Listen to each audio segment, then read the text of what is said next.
Isang malaking blessing po ang maging part ng I Volunteer for Filipino Children. Maraming salamat po kay Sir Edward sa pagtuturo niya sa mga bata, lalo na po sa anak ko, si Pio na nasa kinder pa lang. Pero sa loob po ng 3 linggo, marami na po siya nalalaman about sa math, sa tamang pagbabasa at sa tamang pronunciation of words.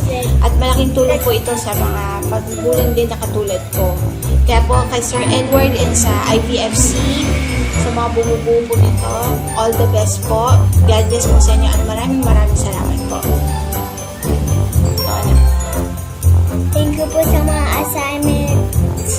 God bless po. Bye-bye. Thank you po Sir Edward and IVFC. God bless po. Sa mga magulang na gustong isali ang mga anak upang mas lalo silang magiging mahusay, mangyari po lamang makipag-ugnayan sa mga admin. I-search lang sa Facebook ang IVFC Early Learners Info page. Ito ay isang libreng serbisyo mula sa I Volunteer for Filipino Children.